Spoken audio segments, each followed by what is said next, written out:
Good morning and welcome to preoperative care. Today we're going to talk about surgeries and the surgical settings. And this is chapter 17 in your book. And if you look at there's many different types of surgeries. You can have elective versus emergency.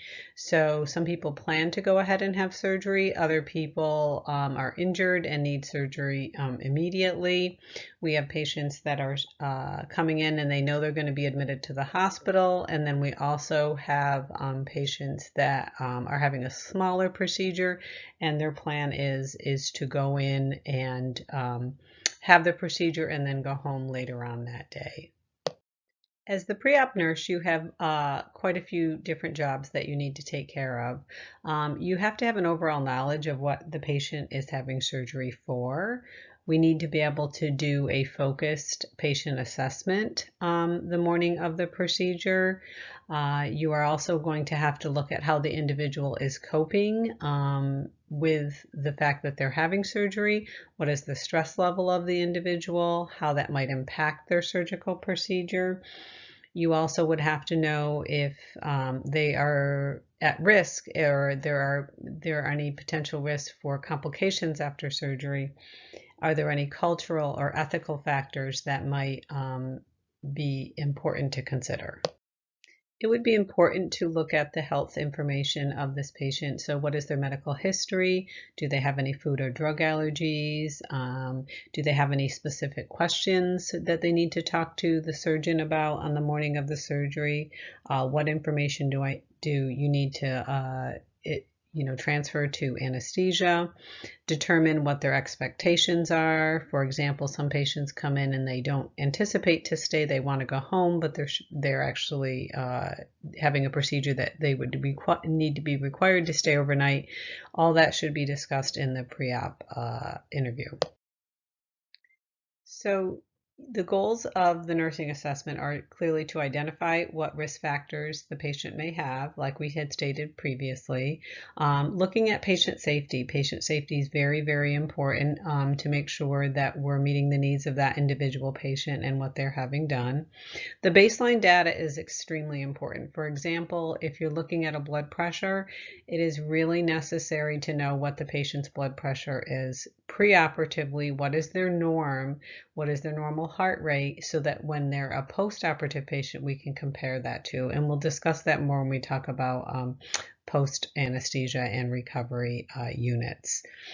Also, looking at coping strategies. Does this patient need assistance? Are they anxious? What is their support system that they have? All of that will be very important. Making sure that you've identified the surgical site and the patient is aware of what they're having done. So for example, if they're having a gallbladder removal and they say that they're having their gallbladder out, on the consent it might say laparoscopic cholecystectomy, and that would be fine if they were able to verbally tell you what the patient was having done. Risk factors that increase risk in a patient would be age, mental status, certain medications that they take could also cause a problem, personal habits such as smoking or drinking, and if they have significant allergies, that would also be very important to consider. It is important that you would identify drugs such as over-the-counter medications and herbs that may affect surgical outcomes. A pre-op nurse would also have to interpret lab and values and data, for example, to make sure that if any labs were recently drawn, that the surgeon and anesthesia team were notified of this. Are there any cultural or ethnic factors that may influence the surgical experience? And also to make sure that the surgeon has obtained an informed consent. We'll talk a little bit more about the informed consent as we go through here. Is the consent form signed and witnessed, or is that something that we need to take care of? With the psychosocial assessment, it is really important to make sure that we're meeting the stress needs of the patient and we're identifying things that might be barriers to having lowering the stress as much as we possibly can in this patient. So how old is the patient? For example, a small child might be more stressed if they have to be separated from their parents. If they've had a previous surgical experience, that might also come into play and may be causing some stress in the patient.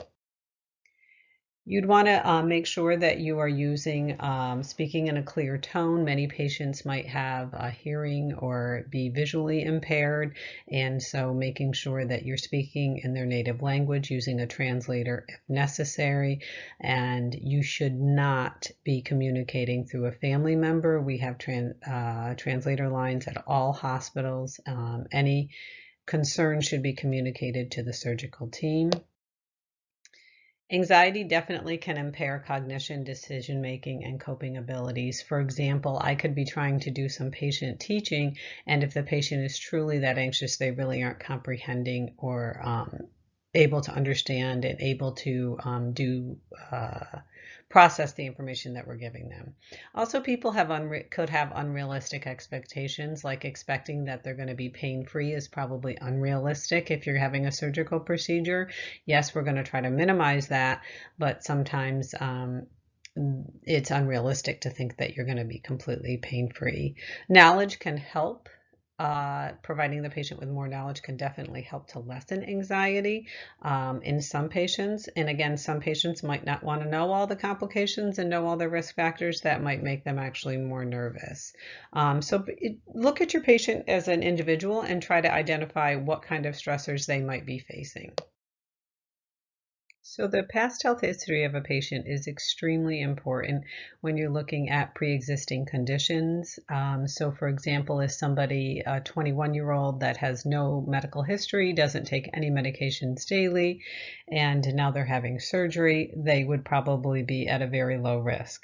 Somebody that has, cardiac disease, respiratory disease, such as COPD, something of that nature, and takes multiple medications per day and perhaps even some blood thinners would be at a much higher risk. Have they had previous surgeries? That would also be an indicator. You'd want to look at that. Has anyone in their family had any reactions or problem to anesthesia? That would be very important. What allergies do they have? And have they ever been screened for a latex allergy? Do they ever have they reported that they've had some issues with some latex products in the past? Also very important in females to make sure that you have the date of their last menstrual period and that they have had a recent pregnancy test. The only people that are exempt from a pregnancy test in most cases are women that are menopausal that have not had a menses in over 1 year. A complete list of all medications that the patient currently takes is usually obtained in the pre-operative assessment, and many patients go to PPTs, which is pre-procedure testing.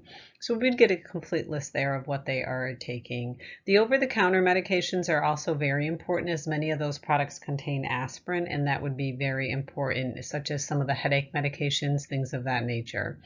Recreational meds and along with alcohol, those types of things are also very important. Do they take any prescription opioid drugs, or would they possibly have a pain tolerance? That would be very important to know as well. Also, are there any antiplatelet medications or NSAIDs, which could also list, which we'd also want to list, as that would perhaps create a bleeding problem if those were not stopped on time. In your book, on the new book on page 302 and in the older version on page 304, there's a table on herbs that clearly links what herbs could be problematic. So for example, garlic, ginkgo biloba, fish oil, ginseng, licorice, valerian, those things could make a patient be problematic. So we specifically ask about what herbs and dietary supplements people take. It is very, very important. Back on the previous slide, we had mentioned screening for latex allergy, and this is something that's covered in 104, and I know that all of you have not had 104. However, if a patient has a specific food allergy to avocado, bananas, kiwis, potatoes, peaches, or chestnuts, they would possibly be also maybe at risk for having a latex allergy. So if patients have those specific things, I've seen it in a lot of patients where they have kiwi, an allergy to kiwi and bananas, and that does make them very, very highly susceptible to also having a latex allergy. So just something to consider. But like I said, that is covered in 104. I don't have a specific question that I will be asking about that, but just as an RN, it's very important that you recognize that. A complete cardiac assessment is definitely necessary for anyone having a procedure, a surgical procedure. However, it depends on the type of procedure and the age and the comorbidities or the coexisting health conditions of the patient. So if somebody needed a complete cardiovascular assessment, they would be taking some cardiac drugs. We would probably need an EKG. We would need coagulation studies, which would be a PT, a PTT. A lot of times the prothrombin time, which is the PT, that gives us an INR, and those patients are usually the ones that are taking Coumadin. Any patient in the hospital on a heparin drip, we would need current PTT, which is partial thromboplastin time. And if anybody is taking any type of prophylactic antibiotics because they have had a total joint replacement in the past, that would be very necessary as well. Every patient nowadays has venous thromboembolism prophylaxis initiated if they're having a surgical procedure, and that would either be something such as TEDS or those sequential stockings would be very, very important. There is a sheet that I will post that does look at like what it gives the surgeons and anesthesia providers like a generalized idea of if the patient's over 60, we would do these tests. And so a lot of times anybody over 60 would need an EKG, those types of things like that. So it is pretty standardized. And then if you move on to the respiratory system, this is something that, again, some patients are very healthy and they don't have a respiratory issue, and this would not be a huge component. However, if somebody has COPD or asthma, we would probably want a letter of clearance from their pulmonologist. Just as if somebody on the previous, like when we were talking on the previous slide about the cardiac conditions, we might need a note from the cardiologist to clear them. A young, healthy 21-year-old isn't going to need either of these if they don't have any, problems with this. So for the respiratory system, does anybody have any chronic respiratory disease, which again would be COPD, asthma, emphysema, things of that? Have they had a history of dyspnea? Obesity can sometimes cause problems with the respiratory system. And there's a very high risk of atelectasis and hypoxemia in patients with COPD. Sleep apnea, obesity, and airway deformities affect respiratory function. We have a specific slide that, or not a slide, a sheet that I have posted about obesity and the surgical patients, and that is listed on the content section of this course. So that is very, very important that you go ahead and that you take a look at that as well. Patients with vision or hearing loss can definitely pose some problems. I don't know how many patients I've had that leave their hearing aids at home, and so it's very difficult to communicate with them. People that have visual disturbances, we need to make sure that they have their glasses on if they're signing a consent. But cognitive deficits can also be problematic. So for example, a patient that is under the influence of alcohol could not sign an informed consent. And this would come into play if somebody needed emergency surgery and they were, perhaps in a driving or a motor vehicle accident and they were under the influence. They would not be able to sign their own consent. A patient that is mentally challenged, or a small child, or anybody with like a head injury, those things are very, very important to consider. Stress is also going to make creates a little bit of problems, but it can definitely affect patients. The older patients are at risk sometimes for being confused due to the medications, and that can add to some problems in the postoperative setting. The genitourinary system has to be assessed. We usually do this by drawing some basic labs. Most patients that go into the a surgery or scheduled for a surgical procedure would have routine labs drawn, such as a CBC and a basic electrolyte panel. When you do a basic electrolyte panel, you get a BUN and creatinine, and I have provided a lab sheet for this class as well, and so that is good information to go ahead and look at. What is a normal BUN and creatinine?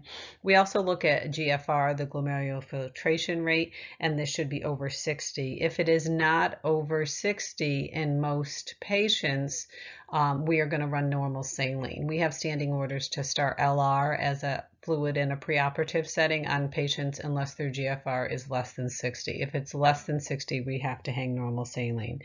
And people with renal dysfunction are at risk for fluid and electrolyte imbalances. They could have increased risks of infection. They could have problems with wound healing, and they could have an altered response to drugs and their elimination. Many drugs are cleared through the renal and through the liver system, so therefore this would be problematic, and we would have to take a look at that. Assessing your patient's hepatic system is important in a preoperative setting. Sometimes, again, these labs are going to be available to you as the pre-op nurse because they were going to have been drawn in a standardized setting. The comprehensive profiles give you some basic liver function tests. Many patients that have a history of alcohol abuse or hepatitis could have impaired liver function, and that could increase the risk of some complications during their procedure. The integumentary system also very, very important. For example, somebody that is elderly might have more risks to have a skin tear, some pressure injuries. Do we need extra padding? There's a lot of concern with different types of piercings that have to be removed for surgery. So that is something that we can check with the operating room nurse. Tattoos only become a problem when people don't want them, like a surgeon, to cut through them, and people get very concerned about that. I have had many patients where surgeries were canceled because the patient did refuse to remove some piercings. And I was always it's always surprising when that does happen, but people aren't able, some people will not remove their piercings, and some people state that they cannot remove their piercings. So that is something that as an operating room nurse, you're going to have to be concerned with. Regarding the musculoskeletal system, it is very important to identify, especially with older patients, the risk of do they have arthritis? Do they have mobility restrictions? So, for example, if you look at some of the pictures of a patient lying on an operating room table, sometimes their arms are out to the side, and that's because that's where we routinely put their IVs, and therefore anesthesia is going to have access to that. Also, do people have curvature of their spine or their neck? Are they able to lie flat? Is this going to be a problem? Airway management could also be a problem if patients are, not able to lie flat. Can they open their mouth? Those things are all definitely need to be considered. So the next couple slides address the endocrine system, and we're looking at patients that are perhaps at diabetes or pre-diabetic, looking at hyperglycemia, what could happen here and with these specific patients. So for the most part, we try to do the diabetic patients earlier in the day. And we would need to, the patients will be given clear instructions if they take oral hypoglycemic agents or if they take insulin at home as to what they should and should not take prior to coming in for their surgical procedure. As soon as they do get here for the surgical procedure, we will check their fingerstick blood sugar. And we also have patients that have thyroid dysfunction, and this can also pose a risk due to an altered metabolic rate. We would want to verify with the anesthesia provider if thyroid medications should have been taken prior to coming into surgery that day. Patients with Addison's disease are a concern as if you abruptly stopped taking corticosteroids, that could cause a crisis. The stress of surgery may require an increased dose of steroids. And this, and I left this slide in here, but it doesn't just apply to Addison's disease. If you think about all the patients that you might have that might be taking steroids, such as COPD patients, patients with severe asthma, anybody with autoimmune issues that are taking corticosteroids. It is extremely important that those patients continue to take those, that anesthesia is aware of that, and they'll probably get a loading dose of steroids prior to their surgery, as surgery can therefore sometimes create, is a stress response, and the patient might need additional steroids just to get through that. The other thing to consider with the endocrine system is what is your patient's blood sugar that day. So for example, according to your lab sheet, we have you a fasting glucose as 70 to 99 as what is considered accurate and within the normal limits. So if a patient comes in, so for example, if I drew a blood sugar on a patient, especially somebody who was diabetic and maybe took half their insulin or something that morning, and I got a finger stick of 55 or 60, I would want to call anesthesia right away and see what did they want to do about that. Also, if you draw a finger stick blood sugar on a patient that's a diabetic and say they're 200 or 220 and it's very early in the morning and anesthesia hasn't seen the patient, that is something that you would want to go ahead and that you would want to call anesthesia about. Patients with a compromised immune system could have delayed wound healing and increased risk for infection. This is something that you should know as a preoperative nurse and that you should be on the lookout for. Immunosuppressive drugs may need to be tapered off prior to surgery. That is something that is done on an individual basis. Fluid and electrolyte status is very important. So for example, if you're looking at somebody that comes in optimal health for an elective surgery, they are probably not going to be as compromised as somebody that has had some vomiting and diarrhea per se, like say somebody that is coming in for appendicitis or a bowel obstruction, or anybody that had a bowel prep. Those types of things can cause a lot of shifts in fluid and electrolyte status. People that take diuretics, those sometimes they end up to be actually pretty dehydrated. We're going to evaluate serum electrolyte levels, NPO status. Surgery can also lead to dehydration.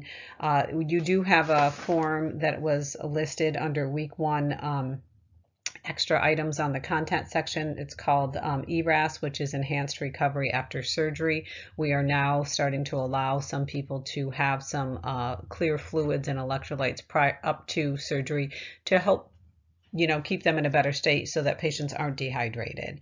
We've always had a thing that people had were supposed to be NPO after midnight, but if your surgery is not till 4 or 5 that next day, that can create quite a bit of a problem. So it's something to also consider. When we're looking at nutritional status, we have overnutrition as well as undernutrition.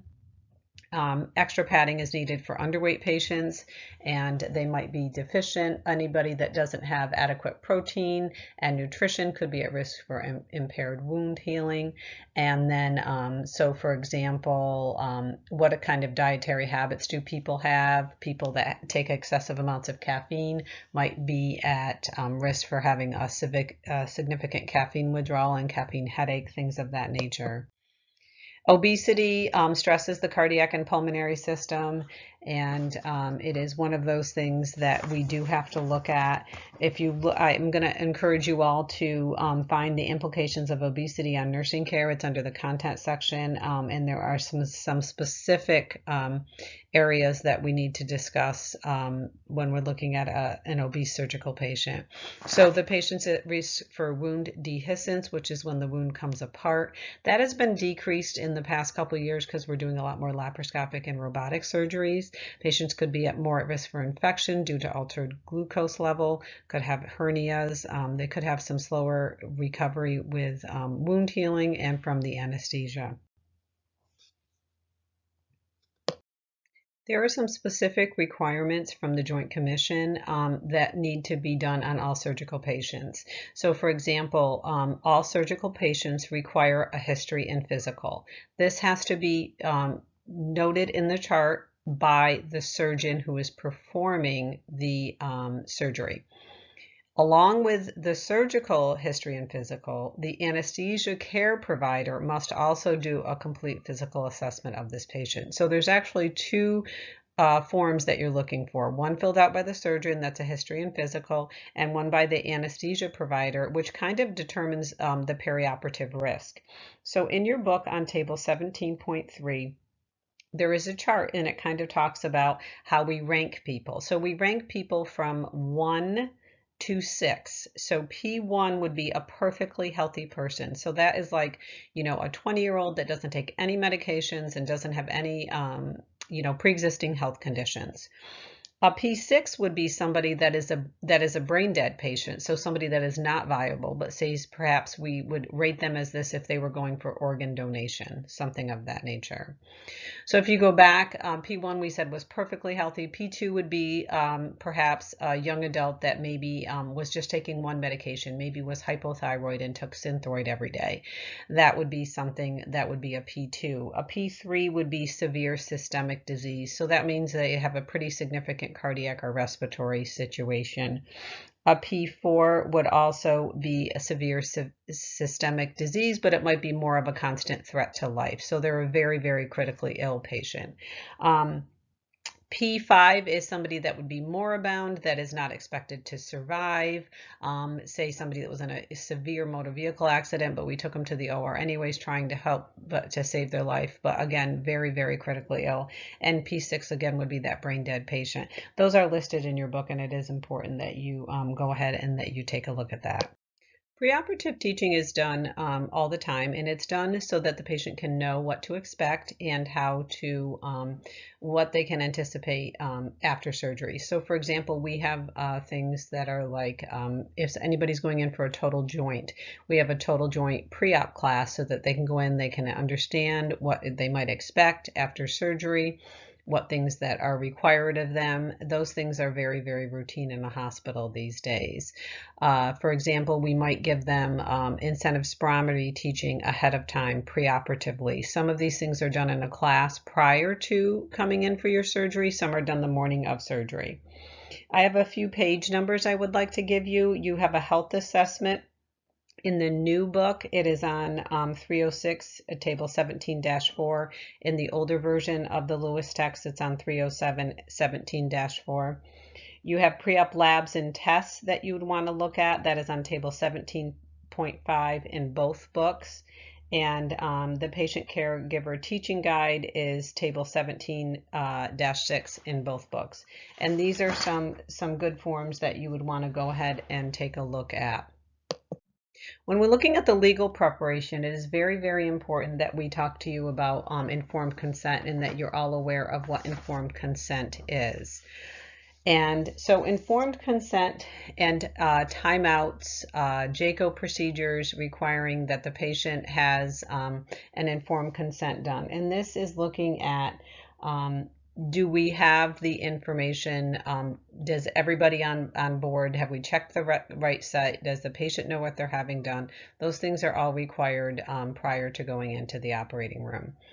We also are going to take a look at advanced directives. You have a sheet that is called Advanced Directives Review that is listed under week 1 additional forms on the content section, and that goes through and looks at power of attorney, healthcare proxy, those types of things. So you might want to go ahead and take a look at that.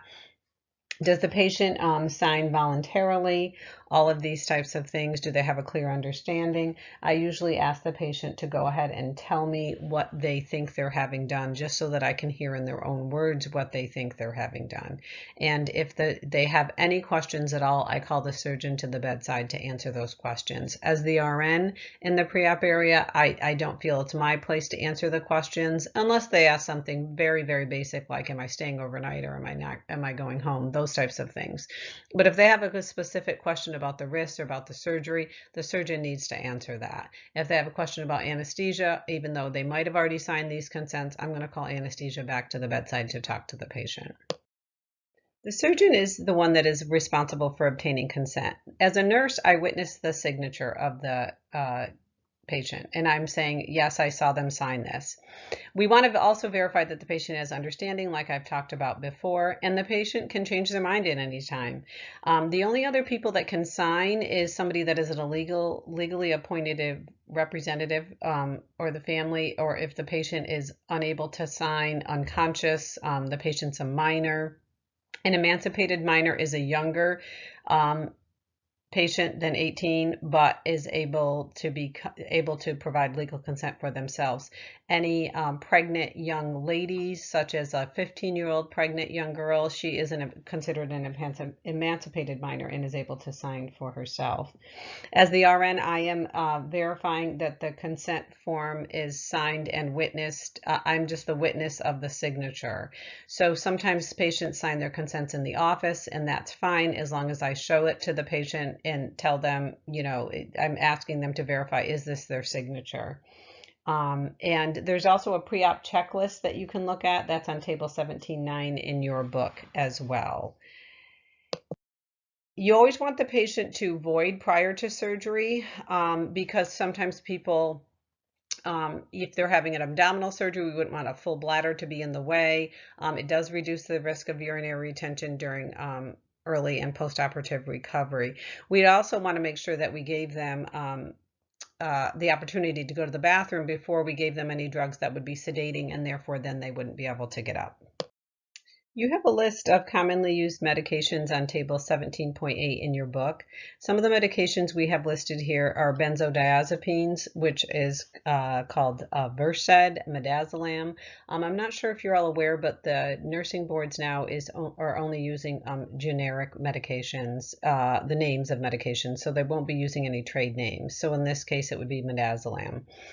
I have given you some med lists on the content section of this course. The med list, there's 3 med lists. The first med list, what says med list 1, that is the meds that you would need to know for test 1. Med list 2 would be, again, it's like each list adds more medications. So the med 3 list would be the comprehensive med list, which would be for the 3rd med test and for your final. So benzodiazepines are for anxiety, and this is another thing. We'd want to also be looking at that patient. Say they take Xanax every day at home, they might need additional benzodiazepines to be sedating. A lot of times these medications are needed in the preoperative setting. As we said, patients are very, very stressed. However, looking at this, you would never want to give a benzodiazepine until the patient has, like we said, gone to the bathroom and has signed all consents, because it is going to impair the patient. You'd also want to be ready to make sure that we could provide oxygen if needed, if they got too sleepy, those types of things. Anticholinergics, a medication called Robenal is used by anesthesia a lot, and that is to increase heart rate. We don't use atropine per se in the OR, such as like they would use in an ICU or an ER, because it increases the heart rate so suddenly. This is like a gentle increase to the heart rate, and we'll talk about this a little bit more when we talk about the anesthesia types, such as when somebody has a spinal, that can sometimes decrease their heart rate and they would need it to be raised a little bit.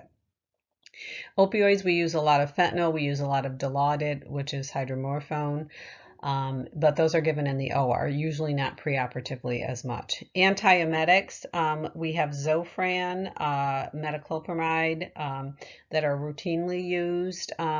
We also have different medications that we would be giving in the operating room.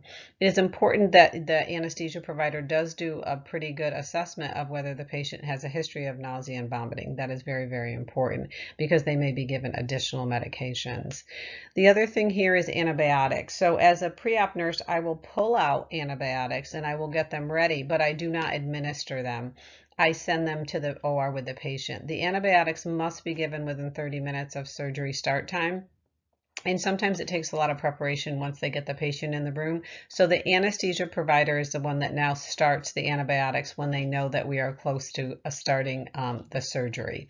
So that is something that has changed. That is a JACO requirement that antibiotics are given within 30 minutes of surgery. Not all patients get antibiotics, but if they do, they're usually pulled out and ready to go, sent into the OR with the patient, and anesthesia starts them as necessary. Beta blockers, if a patient normally takes beta blockers, blockers at home, this is something that we should not stop when they're having surgery, because so the anesthesia provider usually would go ahead and have them take them the morning of surgery. Insulin, again, is looked at a case-by-case basis. Some people take insulin every day. Some people take oral hypoglycemic agent. Some patients take both. So those are something that we would have to take a look at and decide. The anesthesia provider would decide how much they're going to be given and whether we need more. It is very, very important to control glucose levels prior to and during the immediate postoperative period, as an elevated glucose level will definitely impair wound healing and can put the patient at risk for an infection. As the pre-op nurse, I get the patient ready to go into the operating room. So what will happen is the circulator in the OR comes out, the member of the anesthesia team go, and they both will take the patient into the OR. So transporting the patient into the OR is important. You have to give a report, you have to give communication. We make sure that the patient is, it doesn't have any further questions. They're provided with a cap to go into the OR, one of the little hats that everybody wears. We get warm blankets for them. Caregivers are then directed to the waiting area. But it is important as the pre-op nurse that you're giving that handoff communication. There are many patients that have special considerations, such as geriatric patients. They may be very overwhelmed. Again, we mentioned before that they might have issues with hearing and vision, and you would want to look at what their support system is. Do they have any cognitive or sensory deficits? They will probably have more of an increased risk with anesthesia and surgery than a younger patient. So I'm going to give you a second to read this question before you see what you can come up with for the answer. It says a 68-year-old male scheduled for hernia repair at an ambulatory surgery center expresses concerns that he will not have enough care at home and asks if he can stay in the hospital after the surgery. What is the best response by the nurse? So I'm going to give you just a few minutes so that you can go ahead and everybody can go ahead and read through this and select your answer.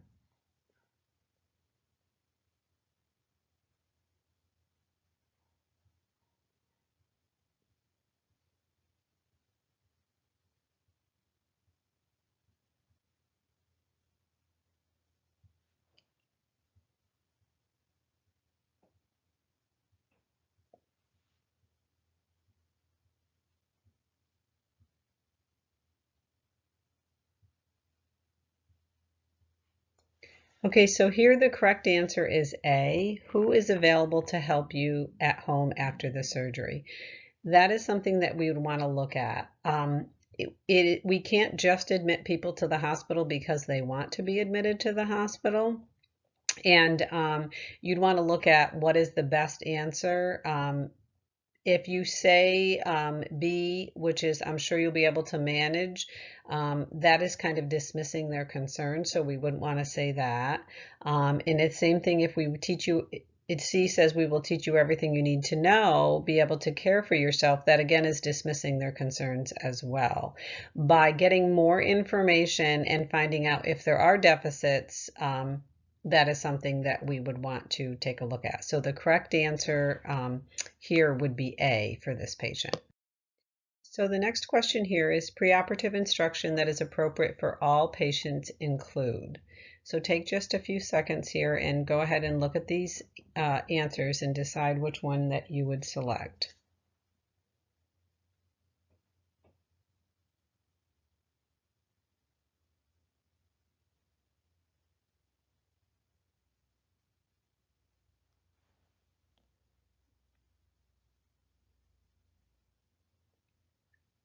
So the correct answer here would be C. Physical procedures or preparation required before the surgery. This is very important that we do this for all patients. If you were looking at the stem of the question, the problem here says for all patients, so you'd really want to look at that. Techniques of deep breathing and coughing sounds like it could be a very good and a plausible answer. However, that would definitely not necessarily be needed for every single patient, especially somebody that was young and healthy and having a very simple procedure. We would not provide descriptions of the planned surgical procedure. That would be up to the surgeon, and in some cases we do not withhold all oral fluids or food after the midnight or on the day of surgery. So that is going to conclude the first lecture on preoperative surgery. What I do need you to do is take a look at all the documents that I've listed for week 1 assignments. Take a look at the clinical sheet that that is going to be posted as well, and that's going to talk to you about what you're going to be doing within your clinical groups for this course. And we're also going to have discussion boards and open collaboration sessions so that we can all talk to one another. So more information to come.